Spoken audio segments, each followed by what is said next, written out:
Bon l'équipe, on se retrouve dehors pour cette journée. On a déjà fait une séance ce matin, petite séance PEC. Là il est 11 h.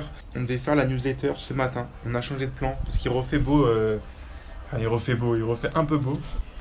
Du coup le plan là c'est d'aller à Kotor à pied pour marcher un peu, pour être un peu moins sédentaire cette semaine. On va aller manger là-bas. Je vais prendre mon ordi et tout, on va essayer de se caler. Soit on arrive à se caler là-bas pour travailler un peu cet après-midi, qu'on a deux trois trucs à faire. Soit on reviendra ici pour finir. Mais au moins on sort un peu, même s'il y a un gros nuage qui arrive. Bon du coup on est parti pour 5 km. Il y a des sacrés nuages, mais pour ceux qui connaissent du coup déjà la technique, je suis parti sans veste avec qu'un t-shirt. Donc ça veut dire qu'il peut pas pleuvoir. Sinon je serais trop dans la merde. En plus ça monte de moins là d'ici. Ça chill ou quoi les gars? Énorme. On arrive à Kotor. Je sais pas comment c'est possible que sur Apple ce passage était marqué sur la map. Genre. Oh. Petite sortie trail. En tout cas, pour l'instant, le genou qui dit rien. Hop. Au moins le Strava, je le passe. Je le passe en trail. Hop. Putain, j'ai pas l'air con si à la fin il n'y a rien et qu'il faut faire demi-tour. Tranquille. C'est safe l'équipe. Dobroveche do was Nil. Sam Gazda. On se sent monténégrin, le gars, on se fait écraser par un camion. C'est des bâtards parce qu'ils ont mis le panneau Kotor. On est super lent encore.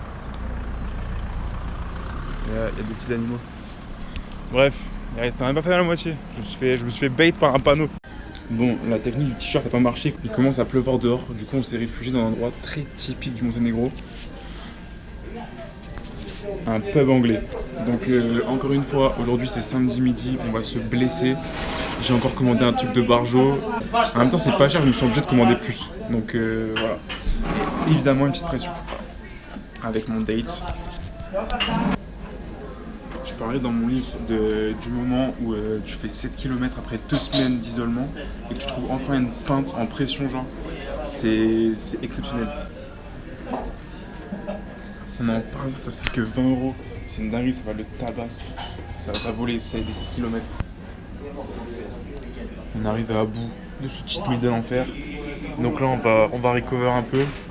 Et je pense qu'on va rentrer pour travailler, ce sera plus simple. Parce que ici c'est pas super bien adapté. Bon l'équipe, après avoir reçu des menaces, on va tester le guarana aphrodisiaque. Pour mes grands-parents qui regardent la vidéo, aphrodisiaque, ça veut dire qu'il aide à beaucoup travailler et à être fort à l'école et à avoir des bonnes notes. Voilà. Donc on va essayer ça avec les classico banana, enfin les bananica. Voilà, on a eu pour 1,50 € tout ça.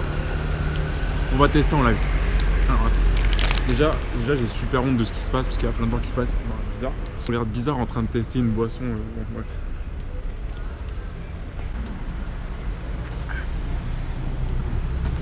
Déjà au niveau du goût c'est immonde, featuring en direct avec les péons. Mais ah non, le goût est juste immonde. En fait on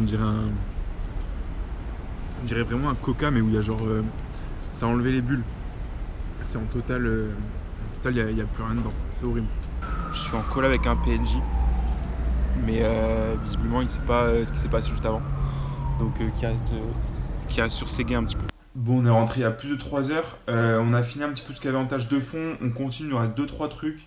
On a avancé sur les partenariats. Pour la semaine prochaine et celle d'après aussi, un peu planifier des trucs.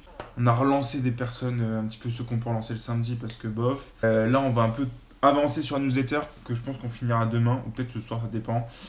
Et je voulais check un peu aussi s'il y a encore des bateaux là par rapport au yacht qu'on avait raté parce qu'on n'avait pas d'invitation. Pour finir mes invitations LinkedIn, peut-être sur ce mec potentiellement qui a son yacht à Kotor. Donc on va avancer dans ce sujet. Et voilà, jusqu'à qu'on a encore au moins une petite heure. Et là, qui le papa?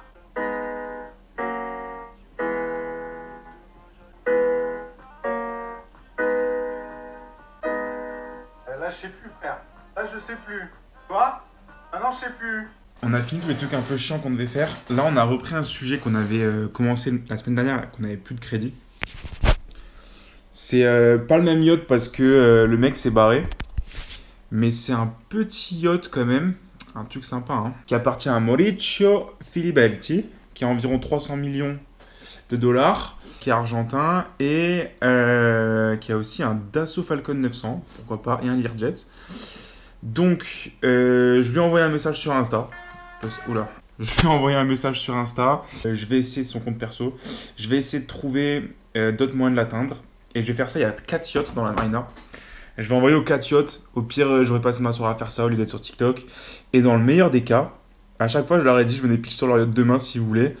Donc, si ça les chauffe, peut-être que ça tournera très bien cette histoire. Voilà. Et pour les meufs qui ont des sous, j'ai aussi le Insta de son fils. Voilà. Donc, si vous êtes intéressé par avoir un mari qui est le fils d'un yacht owner, n'hésitez pas. En 2021, sur 300 millions de net worth, parce que rappelons-le, un net worth, c'est pas l'argent qu'il a, c'est l'argent qu'il vaut. Genre par exemple, si demain j'ai 100% de Civium et que Civium est valu à 10 millions, genre on va dire j'ai 10 millions 200 000 de net worth par exemple. Mais en fait, j'ai pas ces 10 millions, du coup je peux pas les donner à X ou Y. Mais lui, en 2021, sur 300 millions de net worth, il avait 22 millions en cash sur son compte. Sur un compte, parce que ça c'est un compte qu'il a aux UK, et comme il est argentin, je pense qu'il a d'autres comptes cachés, mais en tout cas il a 22 millions de liquide. C'est-à-dire que moi j'aimerais bien un ticket de 250 000, c'est pas pour lui, tu vois, il y a moins que ce soit rien quoi. On continue les investigations. Il est déjà 8h, on vient de finir tout ce qu'on avait à faire, tac tac tac tac tac. J'ai pas faim avec tout ce que j'ai mangé à midi, j'avais un peu qu'il est 8h, normalement je m'arrête parce que j'ai faim. Donc là on va commencer par le montage de la vidéo, renfo, abdos. Et après, on mange et ça va dormir tôt. Demain, le seul truc qu'on a à faire, c'est la newsletter qu'on va mettre pour mardi. Et c'est tout, parce qu'après, on n'a que du commercial. Et en soi, le dimanche, on a déjà préparé nos listes et tout, donc il n'y a rien de spécial. Donc ça va chill, je sais pas encore ce que ça va faire. Si, en vrai, dimanche, on a une réunion dev, mais ça va pas être long et c'est plutôt le soir. Donc je pense que demain, ce qu'on fera, c'est newsletter et faire tous les crédits LinkedIn qui nous restent. Parce que j'en ai utilisé pas mal là pour... j'ai contacté 3-4 yachts du coup. Donc voilà, donc c'est la fin de la journée. Je vous souhaite une bonne nuit. Et surtout, bonne nuit Loïc.